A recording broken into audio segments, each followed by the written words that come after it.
지난 시간에 사도 바울이 자기 자신을 소개하면서 편지에서는 중요한 게 누가 이 편지를 썼느냐, 그런데 자신을 예수 그리스도의 종이다 라고 소개했다는 것에 복음의 가장 중요한 핵심이 있다라고 말씀을 드렸습니다. 그래서 이 세상에 많은 종교가 있지만 그 많은 종교들은 사실은 다른 신을 섬기는 것 같아도 사실은 그 신을 섬기는 게 아니라 바로 자기 자신을 섬기더라는 것이죠. 그래서 지난 시간에 여러분 말씀드렸던 그 설교를 가만히 다시 되새기셔야 됩니다. 그래야 그 말씀에 이어서 오늘 사도로 부르심을 받았다라고 하는 말씀의 의미를 이해하실 수가 있습니다. 그래서 많은 사람들은 이와 같이 어떤 부처나 또는 관우나 어떤 우상을 섬기지만, 심지어 제가 인도에 갔을 때 인도 체육관 앞에 그 커다란 쇠로 만든 아령을 신으로 섬기는 사람들을 봤습니다. 그래서 이게 뭐냐 그랬더니 아령신이라는 겁니다. 그래서 이걸 왜 섬기냐 그랬더니 우리 체육관에 들어오는 사람들이 이렇게 아령처럼 근육이 단단하고 커지길 원해서 이 아령을 만들어서 신으로 섬긴다는 것입니다. 다 사람들은 자신들의 유익을 위해서 신을 만들어 섬깁니다. 결국은 그들이 섬기는 것은 그 신이 아니라 결국 누구를 섬기는 거라고요? 자기 자신을 섬기는 것이죠. 내가 신이 된 겁니다. 내가 하나님이 된 거죠. 그 하나님을 믿는다고 하는 기독교조차도 어떻게 해요? 사실은 말은 하나님의 영광을 위해서라고 하지만 사실은 하나님께 기도하는 제목들을 가만히 보거나 그 마음의 핵심을 가만히 보면은 하나님은 내가 원하는 것을 해줘야만 하는, 마치 나에게 뭔가 빚이 있는 사랑이 빚진 자 같은 그러한 아주 교만한 마음으로 하나님을 믿고 있는 걸 보게 됩니다. 그러니까 자기가 신이죠. 왜 내 뜻대로 안 해주는 겁니까? 라고 하나님을 그와 같이 폄하하고 왜곡하게 되는 걸 봅니다. 그런데 사도 바울은 그게 아니다. 나는 예수 그리스도의 종이다. 바로 이게 복음이라는 것입니다. 사도 바울은 여기서 한 걸음 더 들어갑니다. 예수 그리스도의 종 바울은 사도로 부르심을 받았다라고 말을 합니다. 이 사도란 말은 그리스어로요, 아포스톨로스입니다. 이 아포스톨로스라는 말은요, 한마디로 말하면은 보내심을 받은 사람이란 뜻이에요. 이 보내심을 받은 사람, 다시 말하면 예수 그리스도의 종으로서 예수 그리스도의 뜻을 전달하러 온 사람이라는 것이죠. 근데 특별히 자신을 사도라고 바울은 명칭을 합니다. 원래 예수님의 사도는 예수님과 함께 3년간 같이 지냈던 12명만이 사도죠. 근데 바울은 지금 자기 자신을 사도라고 합니다. 그건 사도 바울이 자기 자신의 위상을 높이기 위함이 아니라 지금부터 자신이 전하는 이 말씀은 진정으로 사도의 권위를 가지고 예수님에게서 직접 들은 복음의 말씀이다 하는 것을 말하기 위해서 사도라라고 말하고 있는 것입니다. 여러분, 오늘 제가 여러분 주보에 칼럼을 실었습니다. 한번 칼럼을 한번 보시기 바랍니다. 칼럼의 제목이 뭐였습니까? 십계명은 복음을 통해 우리를 자유케 하는 법입니다. 말씀이 육신이 되어 이 땅에 오신 예수님께서 십계명을 80회 이상 자주 언급하신 일은 의미심장합니다. 십계명은 하나님께서 이스라엘 백성을 노예 생활에서 이끌어내시고 그들로 하여금 다시는 노예와 같은 삶을 살아가지 않으려면 그들이 하나님의 백성으로서 지켜야 하는 법을 말합니다.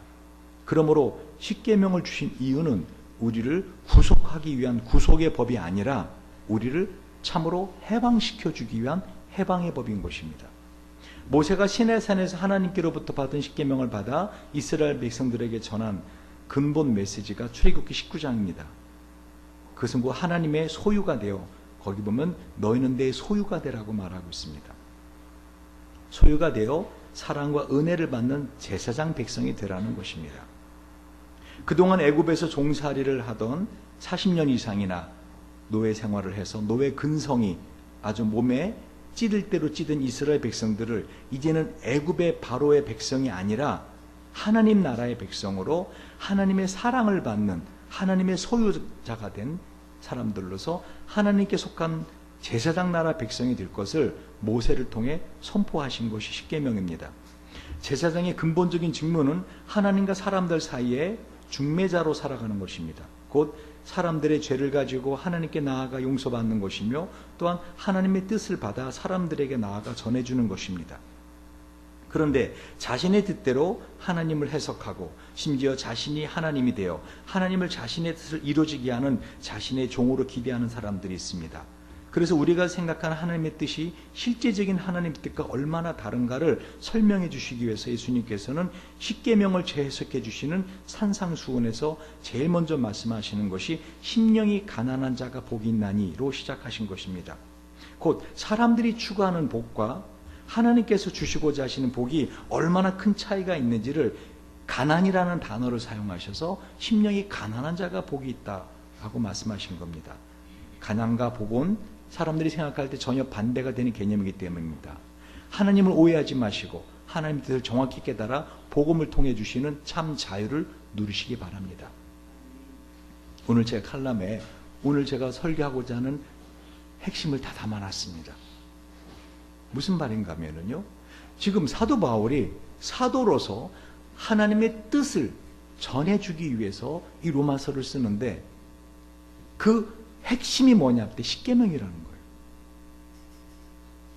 여러분, 하나님께서 이스라엘 백성들을 애굽에서 노예 생활하던 이스라엘 백성들을 자유케 했습니다. 그러니까 하나님께 속하지 않은, 하나님의 사랑을 받지 않은 사람들은 여전히 어떤 사람들이라는 거예요? 바로의 노예로 살아가는 사람들이라는 거예요. 진리는 사람들을 자유케 합니다. 근데 율법과 종교는 사람들을 속박합니다. 따라서 아무리 거룩함과 신성함으로 가장을 한다 하더라도 종교의 이름으로 사람을 속박하는 것은 진리가 아닙니다. 근데 아이러니컬하게도요, 사람들은 자신이 속박당하는 것을 싫어한다고 하면서 사실은 자신을 속박하는 대상을 엄청 존경하고 그 속박 속으로 들어가는 것에 안심합니다. 그게 전혀 상반되는 것 같지요. 혹시 여러분 베네저골이라는 말을 하십니까? 페네저골이라고도 하고, 그 아기가 태어나면은 신생아를 갖다가 그 저골을 입히는데 그 저골의 특징 중 하나가 이 아기의 손을 갖다가 이렇게 묶고 이렇게 꼭 몸을 갖다 묶어둔 끈이 있다는 것입니다. 여러분, 혹시 여러분 아기를 쌓아주는 속사계라는 담요 아십니까? 보통 100일 전까지 아기의 몸을 똘똘 말아주는 이 속사계 담요로 아기의 몸을 말아줍니다. 왜 그런가 하면요, 이것은 심리학에 보면 아시는데요, 아기들이 100일 전까지 모로 현상을 보입니다. 이 모로 현상이 뭐냐면요, 엄마의 좁은 자궁 안에 있던 아기가 바깥에 나오면은 한마디로 너무 공허하고 한마디로 아기가 너무 두려운 겁니다. 그래서 아기를 갖다 뉘으려고 하면 아기가 손을 막 이렇게 휘저으면서 발악적으로 우는 걸 봅니다. 그러니까 여러분, 이번에 결혼한 우리 새내기 부부들, 아기를 뉘으려고 할 때 아기의 몸을 좀 변화시키려고 할 때 아기가 막 울면서 손을 호적거리면 당황하지 말고 그때는 어떻게 해요? 아기의 몸을 담요로 꼭 싸줍니다. 그러면 울음이 뚝 그칩니다. 그게 바로 뭐지요? 지금 말씀드렸던 이 아기를 안심하게 해주는 속삭개. 이게 사람의 본성이라는 거죠. 다시 말하면 사람들은요, 자신을 구속하는 걸 엄청 싫어합니다. 그런데 동시에 이 구속하는 대상에 대해서 안심을 느낍니다. 이게 갓난아기들만 그러지 않습니다. 여러분, 실제로 감옥 생활을 오래 하던 사람들은요, 교도소에 출소되어 나오잖아요. 이 자유로운 사회에 살면서 자유를 누리고 사는 것이 아니라 오히려 시간 맞춰 일정표에 따라 교도소에서 하라는 대로 하던 그 교도소 생활을 더 안정되게 느낍니다. 여러분, 쇼생크라고 하는, 쇼생크 영화 보셨습니까? 그 영화에 보면요, 브룩스라고 죄수가 50년 동안을 교도 생활을 합니다. 근데 가석방에 대해서 나왔는데 너무 불안한 겁니다. 잠을 못 잡니다. 그 불안함이 한마디로 무엇인가 구속되어 있고 자기를 갖다 얽매이던 그곳에 살던 삶에 익숙하던 사람은 그냥 너가 스스로 선택하고 결정하고 살아라 하는 그 자유의 세계를 내놓으면 어떻게 해요? 불안합니다. 두렵습니다. 그래서 결국 쇼생크라는 영화에 보면 어때요? 브룩스가 결국은 자기 이름을 대도표에 새기고 목매달아 자살합니다. 그래서 오랜 생활, 교도소 생활하던 사람들은 출소가 되면 어떻게 해요? 많이 자살들을 합니다. 차라리 교도소가 자신들에게는 마음이 편안하다는 심리죠. 이게 아주 아이러니한 사람의 두 가지 전혀 반대되는 심리인데요. 뱃속에서뿐만 아니라 사람들은 한마디로 종교가, 율법이 자신들을 구속하는 것에 대해서 어떻게 해요? 싫어하면서도, 괴로워하면서도 그것을 존경하고 그것에 오래 따르길 원합니다. 그 대표적인 종교가 이슬람입니다. 이슬람이라고 하는 말은요, 이 아람어로 복종하다는 뜻이에요. 복종하다. 여러분, 이슬람을 믿는 사람들을 뭐라 그러죠? 무슬림이라고 합니다. 그 뜻이 뭔지 아십니까? 복종하는 사람들입니다. 한마디로 이들이 믿고 섬기는 알라, 이 알라가 어떤 신인지 아십니까? 여호와 하나님입니다. 그들은 구약 성경을 우리처럼 믿고 구약 성경을 갖고 있습니다. 그게 코란입니다. 이 코란은 구약 성경을 압축해낸 겁니다. 자기들이 좋은 것만 뽑아서 만들어 놓은 게 코란입니다. 거기에 나오는 여호와 하나님이 아람어로 뭐예요? 알라입니다. 그러니까 그들은 이 여호와 하나님을 믿는다고 하면서 어떻게 해요? 그 하나님의 뜻을 알기보다는 이 말씀 그대로, 구약 성경 말씀 그대로 그들은 믿고 따릅니다. 근데 아주 더 웃기는 짬뽕 같은 사실인데요. 이 이슬람이 들어간 나라는요, 그 이전에 그 기독교 국가든 불교 국가든 어떤 국가이든 이슬람으로 변하고 나서는 절대 다른 종교로 안 됩니다. 그만큼 이슬람을 믿는 사람들이 어떻게 해요? 절대적으로 순복하는 사람들이 되더라는 거예요. 제가 지난번에 터키에 갔을 때 그 세계에서 가장 크고 아름다운 그 이슬람 사원 중에 하나가 거기 소피아 성당입니다. 예전에 소피아 성당이었어요. 지금은 아야 소피아라고 불리는데요. 이 아야 소피아는 아주 오랜 동안 사실은 동방 종교회 예배당으로 만들어져 있었습니다. 써졌습니다. 그러니까 527년의 초반 약 55년간 로마 카톨릭교회 성당으로 사용된 이후에, 그리고는 어떻게 해요? 1453년까지 정교회 예배당으로 사용됐던 곳이에요. 근데 그 이후에 어떻게 해요? 지금까지 이슬람 모스크로, 그리고 지금은 이슬람 모스크의 아주 유명한, 가장 아름다운, 터키를 가면 꼭 가봐야 되는 관광지 중에 하나인 박물관이 되었습니다. 저도 거길 들어가서 제가 참 아이러니하게 봤던 게 뭐냐면요, 그 소피아, 지금은 이슬람 사원, 예전엔 예배당이었죠. 보면은요, 그 성당의 그 지붕에 아직도 예수님의 어떤 그 모자이크, 또 성모 마리아의 모자이크, 또 그런 기독교적인 그게 그림이 그려져 있어요. 근데 그곳은 어떤 곳이에요? 알라를 섬기는 모스크 사원으로 쓰였다는 거예요. 지금도 쓰이고 있고. 여러분, 이 이슬람은요, 하루에 5번 반드시 정한 시간에 어디에 있든지 기도해야 합니다. 그거를 살라트라고 합니다. 이슬람 교도라면 누구든지 하루에 5번 어떻게 정한 시간에 기도해야 됩니다. 그래서 여러분이 남이섬 같은 데 가시면은 이슬람 교도들이 기도하라고 기도하는 예배당 처소를 기도할 수 있는 처소를 따로 만들어줬습니다. 왜? 그들은 기도할 때 반드시 손발을 닦고 하기 때문에 그 손발을 닦을 수 있는 시설과 기도할 수 있도록 만들어줬어요. 심지어는 그들은 조그마한 카페트를 하나 갖고 다닙니다. 그래서 어디에서든지 어떻게 해요? 그 시간 정한 5번의 기도를 어디서든지 그 시간에 합니다.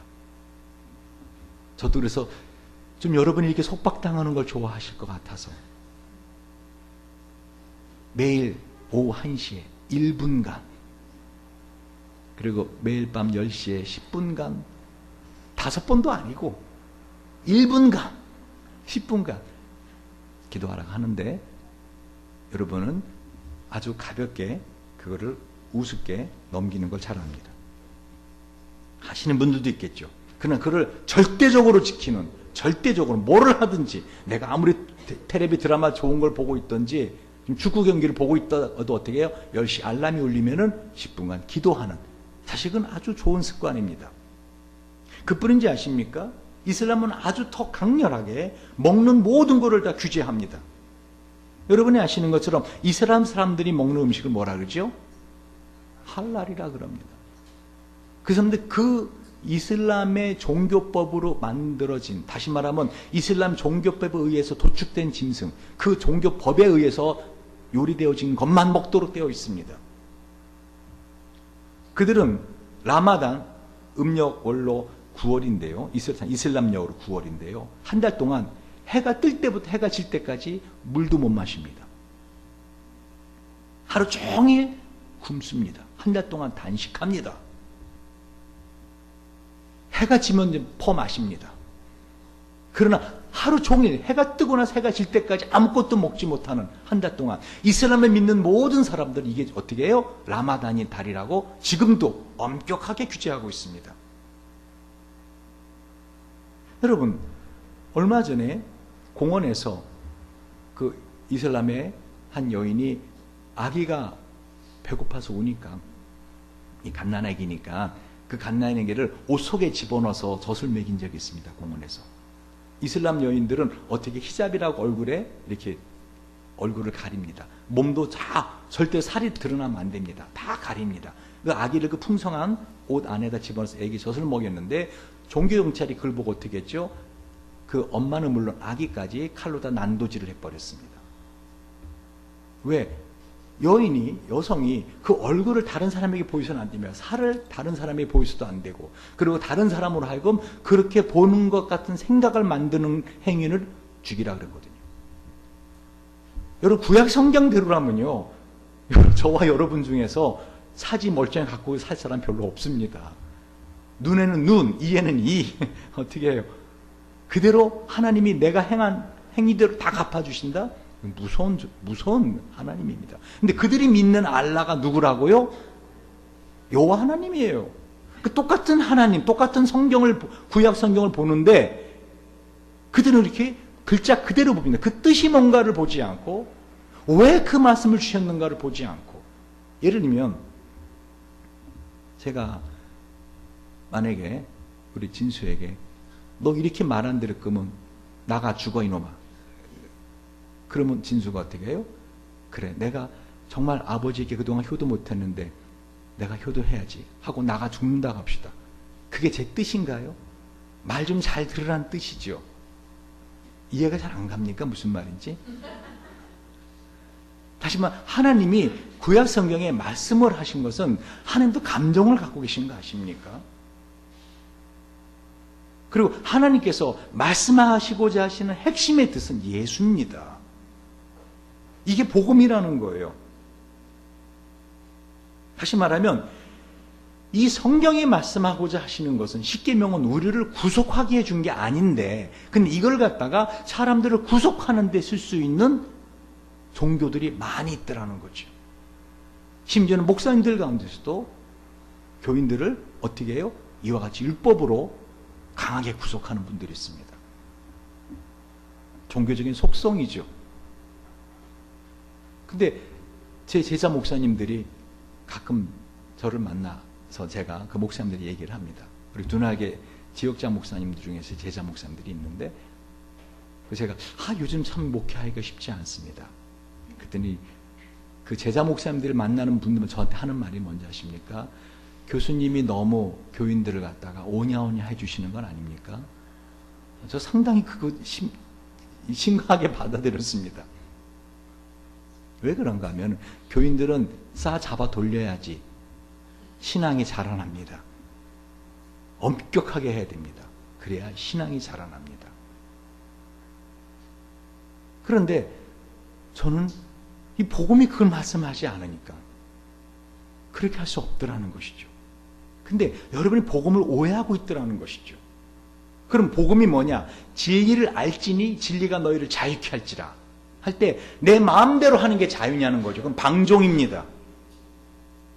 지금 사도 바울이 로마서를 통해서 우리에게 복음이 뭐냐를 가르쳐주면서 아주 중요한 핵심을 당신이 종이다 라고 말하고, 두 번째는 뭐예요? 나는 사도다라는 두 단어에 지금 아주 압축해서 우리에게 보여주고 있는 것입니다. 그러면 그 복음에 말씀하시는 진리가 무엇이냐는 것이죠. 여러분, 거듭 말씀드리지만요, 이 성경을 갖다가 한 틀로 딱 짜서 이 뜻이 뭐냐, 성경이 도대체 뭐를 말하느냐, 하나님 우리에게 뭘 말씀하시느냐, 그럼 어떻게 해요? 십계명입니다. 근데 이 십계명을 갖다가 여러분 자세히 보면은요, 십계명을 왜 주셨는가에 대한 배경을 이해하셔야 됩니다. 십계명을 주실 때 출애기 19장에 보면은요, 제가 출애기 19장 4절부터 6절을 봅니다. 나의 애굽 사람에게 어떻게 행하였음과 내가 어떻게 독수리 날개로 너희를 업어 내게로 인도하였음을 너희가 보았느니라. 세계가 다 내게 속하였나니 너희가 내 말을 잘 듣고 내 언약을 지키면 너희는 열국 중에서 내 소유가 되겠고 너희가 내게 대하여 제사장 나라가 되며 거룩한 백성이 되리라. 너는 이 말을 이스라엘 자손에게 고할지니라. 자, 보십시오. 하나님은 이스라엘 백성을 딱 구원해 내시면서 너는 세상 사람들처럼 바로의 노예로 살지 마라. 그 세상 사람들은 어떻게 살아요?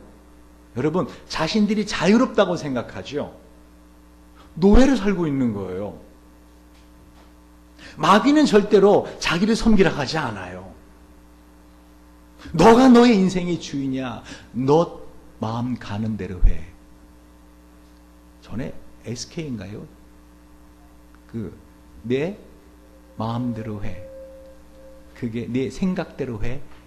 그게 답이야. 그러니까 복음에 기준하지 않고 내 생각대로 해. 그게 답이야. 하는, 그게 마귀의 우리의 마음속에 두는 무시무시한 유혹의 말인 거 아십니까? 그러니까 여러분이 복음이 뭐냐를 알지 못하면 어떻게 해요? 자기 딴에는 하나님은 이런 분이야, 복음은 이거야 라고 하면서 어떻게 해요? 정반대되는 길로 갈 수 있더라는 것이죠. 무엇보다 이 복음은요, 우리에게 진짜 좋은 겁니다. 왜 하나님이 그렇게 말씀하지 않으셨어요? 뭐라고? 나의 애굽 사람에게 어떻게 행하였음과 내가 어떻게 독수리 날개로 너희를 업어서 내게로 인도하였음 너희가 보았느니라. 한마디로 하나님을 믿는다는 것, 하나님의 백성이 된다는 것, 그것은 뭐죠? 이 편파적인 하나님의 사랑을 받는 존재가 된다는 거예요. 하나님이 그 하나님의 백성을 구출해내기 위해서, 이스라엘 백성들을 구출해내기 위해서 애굽 사람 어떻게 했죠? 다 죽여버렸어요. 장자만 죽이지 않았습니까? 여러분, 장자를 죽였다는 것은요, 생명의 첫 것을 죽였다는 건 다 죽였다는 거예요. 이해가십니까? 그리고 그 애굽 사람들에게 온갖 보화를 얻어오게 해서 어떻게 해요? 그 노예 생활에서 자유하게 했다는 거예요. 그래서 내가 너희를 어떻게 업어 여기까지 왔는가를 봐라. 한마디로 하나님은요, 하나님의 사랑하는 자, 하나님의 택하심을 입은 자들에 대한 편파적인 사랑을 갖고 있습니다. 일반 세상 사람들이 생각하는 그런 도덕과 윤리와 그런 율법과 종교가 아닙니다. 그런데 이렇게 구원한 하나님의 백성들을 향해서 주님 뭐래? 너희는 내게 속했다네. 보세요. 세계가 다 내게 속하였나니 너희가 내 말을 잘 듣고 내 언약을 지켜 너희는 열국 중에서 내 소유가 되리라. 여러분, 이 말이 얼마나 어마어마하게 복된 말인지 아십니까? 예를 들면 여러분, 만약에 여러분이 누군가의 사랑을 받아요. 그래서 그 사람과 결혼을 해요. 그래서 그 사람에게 소속된다 그러죠. 또는 그 사람의 자녀로 태어나요. 근데 그 사람이 어떤 사람이에요? 정말 사랑이 많고 능력이 많은 사람이라면, 전 이건희 회장을 잘 모릅니다. 만난 적도 없어요. 그러나 만약에 이건희 회장의 여러분이 어떻게 해요? 만약에 자녀가 된다. 어때요? 혜원이 어떠니? 이건희 회장이 딸이 된다. 괜찮지 않냐? 너무 좋아서 입이 그냥 귀에 걸려있네. 그게 너희가 내게 속했다는 뜻이에요. 그러니까 너희는 하나님의 것이다. 너희는 내 거야. 여러분, 이거보다 더 강렬한 사랑의 표현이 어디 있습니까? 너 내 거야. 다른 사람 너 건들지 못해. 너의 모든 건 내가 책임져. 그거 아닌가요? 하나님 그걸 말씀하시는 거예요. 그럼 그런 하나님의 사랑을 받은 백성이 되었으면 이 계명을 지켜야 된다. 근데 우리가 이 계명을 오해하고 있더라는 것이죠. 한 예를 들어볼까요? 첫 번째 계명이 뭐죠? 너는 못 외우십니까? 외워보세요. 시작.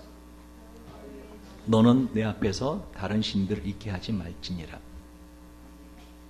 그때 우리가 언뜻 생각하면 하나님 앞에 다른 우상 두지 말라 이런 뜻으로 보이죠. 이게 말이 안 되는 거예요. 그럼 하나님이 다른 신을 존재를 인정한다는 거잖아요. 오늘을 보면은요, 너는 내 얼굴 위에 다른 하나님들을 있게 말지니라예요. 너는 내 얼굴 위에 내 앞에, 내 면전 앞에 다른 하나님들이 있게 말지니라. 근데 그 말을 가만히 생각해 보세요. 무슨 말인가? 하나님이 다른 하나님을 인정한 게 아니라 하나님 앞에 다른 우상을 둬서 이게 하나님이라 하지 말라는 거예요. 이해가 안 가요, 잘? 예를 들면 제 앞에 다른 사람을 뒀어요. 그리고 이 사람을 나로 그렇게 오해하지 말라는 거예요. 그래서 곧바로 이 계명이 뭐라고 됩니까? 너를 우상을 만들지 말라 그러잖아요. 너를 위해 우상을 만들지 말라. 하나님 우리의 핵심을 다 꿰뚫어 보시는 거 아세요? 너가 어떤 신을 섬기던 그게 하나님이라 할지라도 너를 위한 것이면 다 우상이라는 거예요. 이거 어마무시한 말입니다, 여러분. 여러분, 이스라엘 백성들이 바알이라는 우상을 섬겼죠. 이 바알의 뜻이 뭔지 아십니까? 주님이란 뜻이에요. 그들은 여호와 하나님을 제치고 다른 신 섬기지 않았어요. 그들은 바알이라는 우상을 섬겨놓고 만들어놓고 이게 하나님이라고 믿어요. 이게 내가 믿는 하나님이라는 건 내가 자기가 이해한 하나님이죠. 근데 그 하나님 어떤 하나님이에요? 풍요의 신이죠. 내가 원하는 대로 해주는 하나님 제일 싫어하는 게 바로 그것이었다는 거죠. 근데 많은 종교인들이 말씀드렸죠. 이슬람 사람들도 그들이 섬기는 알라를 뭐로 알고 있어요? 여호와 하나님 알고 있다니까요. 그래서 그들이 얼마 전에 어때요? 여러분, 그 중동에 있는 뿐만 아니라 세계에 그들이 점령하는 나라에 가고 그 2000년 이상 된 그 문화 유적들을 다 부순 거 아십니까? 왜 부셨죠? 우상을 만들지 말라고 했잖아요. 근데 그 뜻이 아니거든요. 주님께서 말씀하셨듯이 그 뜻이 아니거든요. 한마디로 말하면 하나님을 오해하지 말라는 거예요. 내 얼굴에 다른 하나님을 두어서 나를 갖다 그 하나님이라고 하지 말라는 거예요. 그래서 잘 이해하지 못할 것 같으니까 뭐예요? 우상을 만들지 마라. 근데 그 이유가 뭐예요? 너를 위해 만들지 마라 라고 말씀하시는 거예요. 그러니까 지금 현재 우리나라에 많은 교회가 있는데요, 이 많은 교회에서 하나님을 말하고 복음을 말하지만 사실은 뭐예요? 사람들의 입맛에 맞는 하나님을 전하는 거 아십니까? 시골에 참깨 농사를 하던 부부가 서울에 와서 참기름을 먹어보니까 이건 참기름이 아니더래요. 완전히 경화유에다가 식용유 섞어갖고 이거 진짜 이게 무슨 참기름이야. 내가 진짜 참기름의 맛을 보여줘야지. 내가 이윤을 적게 먹어도 이 서울 사람들에게 진짜 참기름의 맛을 보여줘야지 하고 그 시골에 농사진 참깨만을 순수하게 꽉 짜가지고 진짜 참기름을 어떻게 해요? 팔기 시작했어요. 그것도 일반 시중 가격 참기름과 같은 값으로. 자기가 이윤을 거의 안 먹고 서울 사람들에게 진짜 이 참기름의 고소한 맛, 우리 고유의 이 참기름의 고소한 맛을 맛보게 해줘야지 하는 좋은 마음으로 얼마 있다 망했어요. 왜요? 이미 사람들이 다른 참기름, 경화유나 식용유에 섞은 참기름에 익숙해진 사람들이 그 참기름 맛이 이상하다고 소문난 겁니다. 지나치게 고소하다는 거죠. 뭔가 역겹다는 거죠. 뭔가 이게 이상한 걸 넣었다는 거예요. 그래갖고 망했다는 겁니다. 지금 뭘 말하는지 아시겠어요? 여러분, 복음은 그 자체가 복음이에요. 이걸 속이려고 할 때 앞에다 뭔가 붙이죠. 순자 붙입니다. 순복음이라. 참기름 그 자체가 참기름 아닙니까? 그래 안 그래요? 기름 중에 참기름이라는 거예요. 근데 그 앞에다 뭘 붙여요? 진짜 참, 순, 참기름. 막 이렇게 되면 이건 뭔가 의심해 봐야 되는 거예요. 지금 많은 교회에서 하나님에 대한 오해를 가리키고 있는 거 아십니까?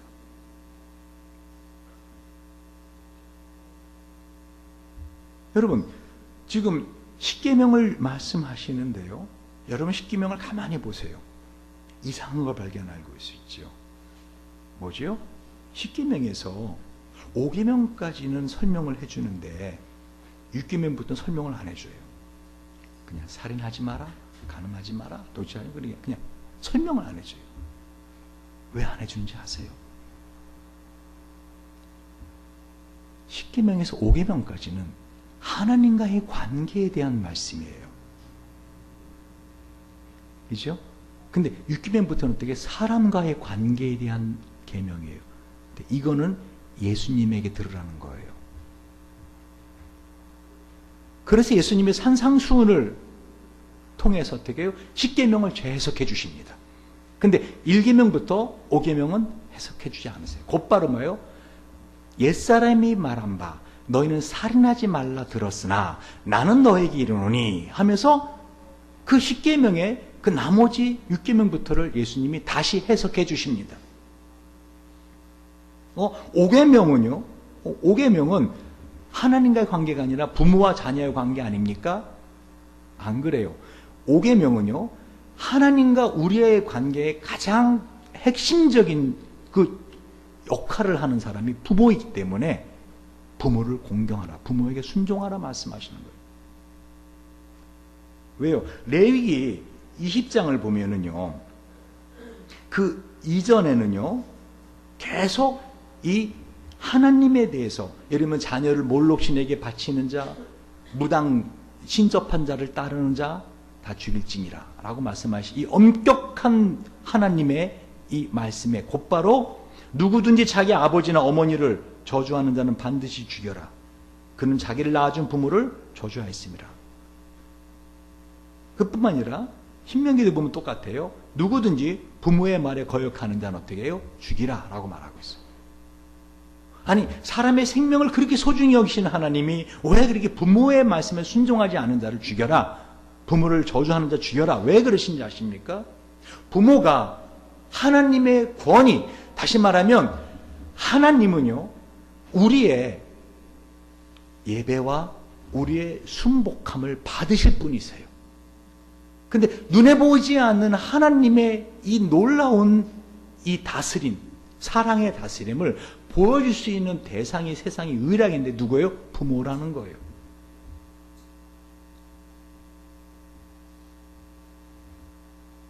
여러분, 예수님께서는 지금 우리에게 5계명까지를 말씀하시지 않고 6계명부터 말씀을 해주잖아요. 근데 6계명부터 쭉 해석해 주시는 그 해석이 사실은 1계명에서 5계명까지 해석의 핵심입니다. 여러분, 예수님께서 그 예수님 앞에 어떻게 하면 내가 영생을 얻겠습니까? 라고 물어온 젊은 청년이 있었어요. 그죠? 마태복음 19장에 보면. 근데 예수님이 성경에 말씀하신 대로 지켜 행하라. 그랬더니 그 청년이 뭐라 그러죠? 내가 다 지켜 행했습니다. 그랬더니 마태복음 19장 18절에 예수님이 뭐라는지 아십니까? 예수께서 가라사대 때 살인하지 말라, 간음하지 말라, 도둑질하지 마라, 거짓 증거하지 마라. 지금 예수님은 10계명을 말씀하시는데 1계명, 5계명 말씀 안 하세요. 이 젊은 청년에게 6계명부터 말씀을 하세요. 지금 이해 가십니까? 예수님 지금 뭐를 말씀하시려고 하는지. 이 부자 청년이 나 그거 다 지켰습니까? 다 지켰습니다. 내가 무엇을 더 해야 영생 얻겠습니까? 그때 뭐라 그래요? 너 가진 거 다 팔아서 가난한 자들에게 주고 나를 쫓아와라. 그랬더니 이 부자 청년이 근심함에 돌아가잖아요. 뭘 말씀하시는 거죠? 너 힘으로는 이 계명을 지킬 수 없어. 지금 하나님 우리에게 십계명을 주신 이유가 뭐냐면요, 이대로 지켜 행해가 아니라 이것을 지킬 수 없는 존재라는 걸 뼈저리게 느껴, 경험해. 한마디로 너 자신에 대해서 바닥을 쳐봐 한번. 그러고 난 다음에 하나님의 성령으로 인해서 어떻게 해요? 그 마음의 신비에 새겨진, 할렐루야, 예레미야 말씀처럼 20장 말씀처럼 이제는 이 계명의 돌판에 새기지 않고 어떻게 해요? 이 마음에 새겨졌다 그랬잖아요.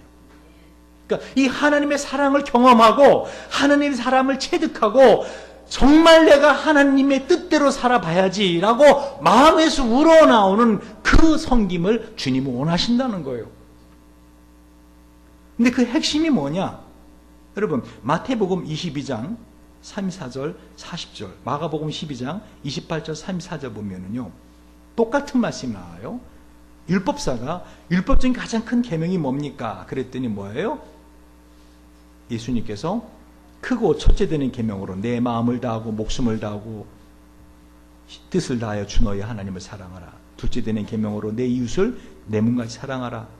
그리고 이 두 계명이 온 율법과 선자의 강령이니라. 이 강령은요, 헬라어로 크레마님이에요. 이 크레마님이가 뭐냐면 매달려 있다라는 뜻이에요. 다시 말하면 십계명이 있는데요, 그 모든 십계명은 뭐죠? 내 이웃을 내 몸과 같이 사랑하라 하는 거 다 달려있다는 거예요. Love your neighbor as you love yourself. 너 자신을 사랑하는 것. 그러면 사람들은 그럼 내가 내 자신을 사랑하는 거, 그럼 내 뜻대로 하는 거 아닙니까? 내 마음대로 하는 거 아닙니까? 그게 아니라 하나님의 사랑을 내가 체득하고 깨달아 안 다음에 어떻게 해요? 그리고 진정으로 하나님 나에게 원하시는 것이 무엇인가를, 율법과 도덕과 윤리와 어떤 종교적인 것이 아니라 이렇게 해라고 해서 하는 게 아니라 그 마음에서 우러나는 사랑. 여러분, 하나님이 얼마나 자존심이 강한 분인지 아십니까? 하나님 우리를 사랑하시지 사랑을 구걸하시지 않으시는 분이십니다. 하나님은 우리의 마음속 깊은 곳에서 내가 너를 위해서 해준 것이 무엇인가를 봐라. 내가 애굽 사람에게 한 거를 봐라. 내가 너희들을 구해내기 위해서 그들을 다 죽이지 않았느냐. 여러분, 하나님께서 이 땅에 다시 오십니다. 예수님으로. 할렐루야. 그날 어떤 일이 벌어질지 아십니까? 세계 수많은 사람들이 다 지옥으로 들어갑니다. 여러분, 하나님은 하나님의 백성들을 구해내기 위해서 그 수많은 사람들을 어떻게 해요? 지옥의 불쏘시 객감으로 집어넣으실 수 있는 분이라는 거예요. 어미하신 분이십니다, 여러분. 그럼 그 어미한 하나님을 보고 나 그렇게 매정한 하나님은 나는 싫어. 그렇게 생각하기 전에 하나님이 나를 위해 하신 거를 생각해 보라는 거예요. 나의 죄를 위해서 십자가에 죽도록 사랑하신 그 사랑. 그 사랑을 생각하고 어떻게 해요? 하나님 앞에 내가 진심으로 하나님께 순복하는 사람들을 주님은 말씀하고 있는 것입니다. 여러분, 오늘 사도 바울은 바로 이 복음을 전하는 사도로서 부르심을 받았다라고 말하고 있어요. 그러니까 지금 사도 바울이 말하고 있는 이 복음은 사도 바울 개인의 생각이나 말이 아니라는 것이죠. 그걸 어떻게 알아요? 이 복음은 하나님이 선지자들로 말미암아 그의 아들에 관하여 성경에 미리 약속하신 것이라. 이 성경이 미리 약속하신 게 뭐예요? 구약 성경이라는 거예요. 그러니까 구약 성경에 있는 그 모든 말씀을 뭐예요? 십계명으로 다 줄일 수 있잖아요. 근데 예수님이 그 십계명의 의미를 갖다가 재해석해 주고 계신다니까요. 너희가 살인하지 말라 들었지? 옛 사람의 십계명에 나는 너희에게 이른다. 형제에게 대하여 라가라는 자, 마음의 등신 바보라고 그를 평가하는 자, 지옥불에 들어가게 되리라. 바보라고 하는 자. 라가가 바보란 뜻이거든. 너는 간음하지 말라는 말을 들었으나 나는 너에게 이르니 여자를 보고 마음에 음욕을 품는 자 이미 간음했느니라. 너의 눈이 자꾸만 범죄하면 눈을 뽑아버리라. 예수님 말씀이에요. 너희가 손이 자꾸 범죄하냐 손 찍어내라. 도끼를 찍어내라는 거예요. 너의 발이 자꾸만 너가 원치 않는데 갈라가는데 가냐? 발 찍어내라. 너의 몸에 그 부분 눈 뽑아내고 천국 가는 게 멀쩡한 뭔가도 지옥 가는 것보다 낫다. 제 말이에요. 예수님 말씀이에요. 마태오 5장에 예수님 그렇게 말씀하셨어요. 그럼 저와 여러분 중에서 어떻게 해요? 눈 2개 갖고 있는 사람들은 다 이건 다 사기꾼들이야. 뽑았어야 돼. 진작 뽑았어야 된다고. 민규 그래 안 그래? 두 눈 다 뽑혔을 수도 있겠다. 왜 민규를 딱 지칭했는가 하면은 민규가 주로 하는 일이 이죠? 춤을 가르쳐주는 일이잖아. 그럼 춤추는 이쁜 여자들이 얼마나 많아. 또 춤출 때 보면은 다 이게 선정적이잖아. 그 마음의 음욕을 품는 자 어떻게 이미 간음했다. 어떻게 눈 뽑아라 이렇게. 근데 두 눈 다 갖고 있잖아 지금. 그럼 어떻게 해요? 저건 거짓말쟁이다. 사실 마음에 음욕 한 번도 안 품었냐 이렇게 나오는 거예요. 지금 뭘 말하는지 아세요? 예수님께서는 지금 십계명을 주신 이유, 하나님의 말씀을 주신 이유, 그게 뭐냐? 너가 그걸 지킬 수 없는 존재라는 걸 너가 저절히 깨달으라는 거예요. 그런데 그럼 난 지옥 가잖아요. 나는 죄값을 받아 그 죄값대로 살 수밖에 없잖아요. 죄값을 치르며 살 수밖에 없잖아요. 근데 그 죄값을 치르지 않고 살아가는 나를 보면서 뭐를 깨달으라는 거예요? 하나님의 은혜를 깨달으라는 거예요. 하나님의 사랑을 깨달으라는 거예요. 그 사랑 안에 감격해서 어떻게 하라는 거예요? 그 마음의 중심으로 하나님에게 드리라는 것입니다.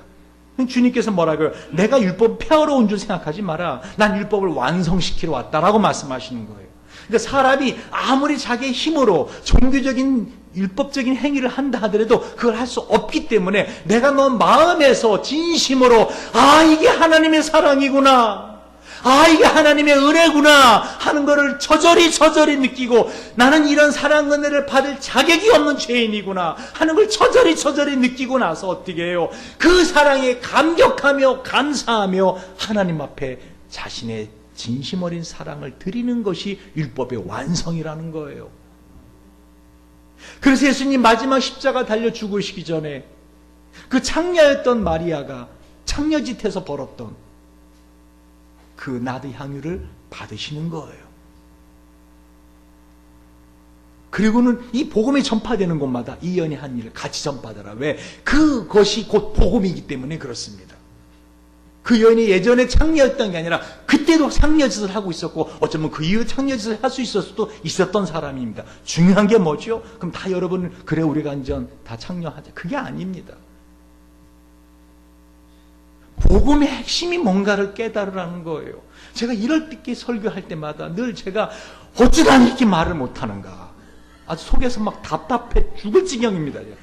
저는 깨달았거든요. 저는 깨달았는데 이걸 전달을 해줘야 되는데 쉽게 전달해줘야 되는데 이거 오해하거든요. 여러분 또 오해하고 있어요. 또 오해.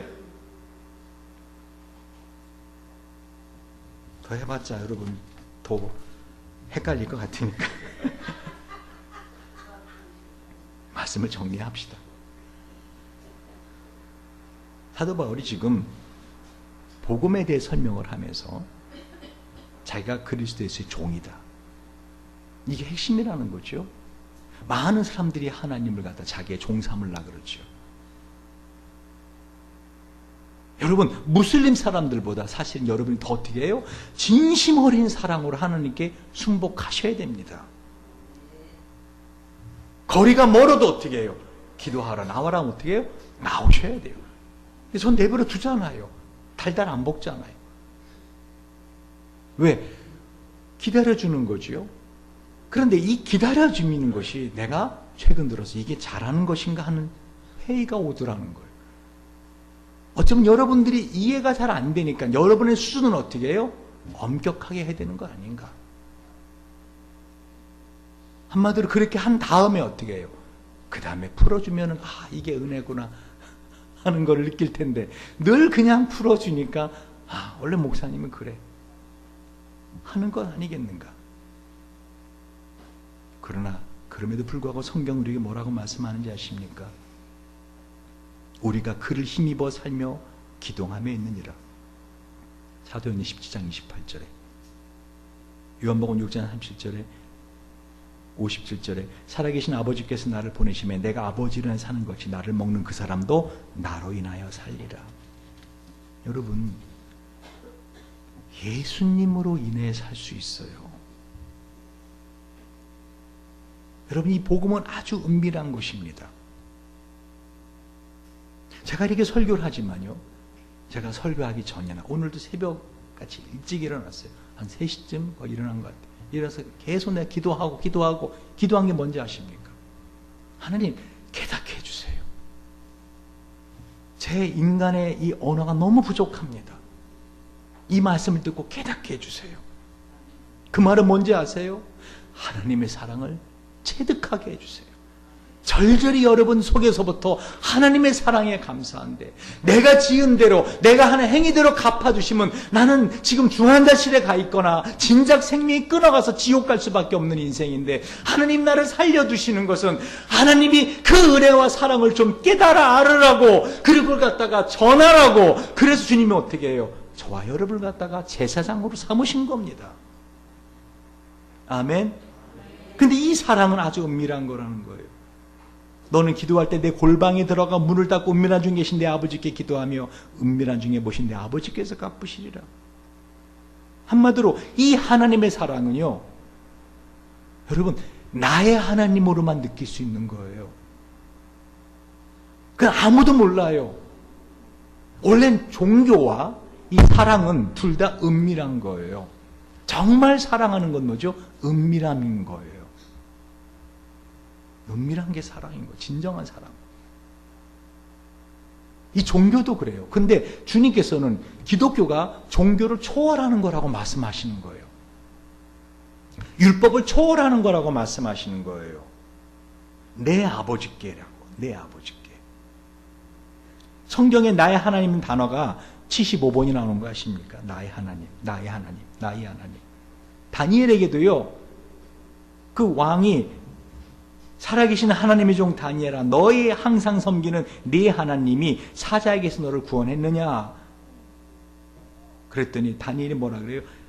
왕이여 만세수로 하옵소서. 나의 하나님이 이미 그 천사를 보내어 사자들의 입을 봉하셨으므로 사자들이 나를 상해하지 아니하였나이다. 근데 우리는 어떻습니까?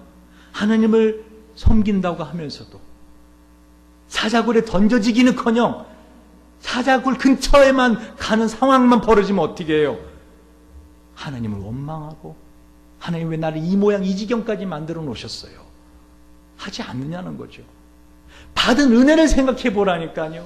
내가 한 짓거리들에 대해서 하나님 앞에 행한 그 못된 삶에 대해서 하나님이 어떻게 참아주셨고 어떻게 예수의 피로 용서해 주셨는가를 돌아보면은 그렇게 말할 수 없다는 겁니다. 할렐루야. 그런데 많은 목사들이 어떻게 해요? 그것만 강조하죠. 율법적인 것으로. 복음이 그게 아닌데 아주 은밀한 가운데 나에게 사랑을 베풀어 주시는 이 하나님을 체험하는 것인데, 그러니까 성경 뭐라 하겠어요? 거룩한 것을 개에게 주지 말며 너희 진주를 돼지 앞에 던지지 말라. 저희가 그것을 발로 밟고 돌이켜 너희를 찢어 상할까 염려하라. 복음을 증거하는 사람들을 어떻게 해요? 이 시대는 핍박합니다. 심지어 이단이랄 것까지 이단. 사람들이 생각하는 종교, 기독교 어떤 거죠? 예수 믿으면 하나님이 복 주신다. 저는 그 복이 아니라니. 그 복은 어떻게? 심령이 가난한 게 복이라니까요. 애통하는 게 복이라니까요. 의에 줄이고 목마른 게 복이라니까요. 저와 여러분의 삶에 있어서 정말 예수로 인하여 목마르고 하나님으로 인해서 굶주릴 때 그게 복이라니까요. 진정으로 여러분, 이 복음의 길은 쉽지 않습니다. 주님 뭐라요? 좁은 문으로 들어가라. 멸망을 인도하는 문은 크고 그 길이 넓어 그리로 들어가는 자가 많고 생명으로 인도하는 문은 좁고 길이 협착하여 찾는 이가 적음이라. 마태복음 7장에 말씀하시는 거예요. 우리는 어떤 게 쉬워요? 내가 한 행위대로 갚는 거. 내가 열심히 하면 하나님 나한테 복을 주시고, 내가 뭘 안 하면 또 무슨 나쁜 일이 생기면 내가 뭔가 죄를 지어서 그런가? 그런 하나님이 아니라는 거예요. 더 헷갈리셨죠 이제? 헷갈린 채로 한 주간 사시기 바랍니다. 그 로마서를 한번 읽어보시기 바랍니다. 도대체 성경이 말씀하시는 복음이 뭔가? 참 자유가 뭔가? 기도하시겠습니다.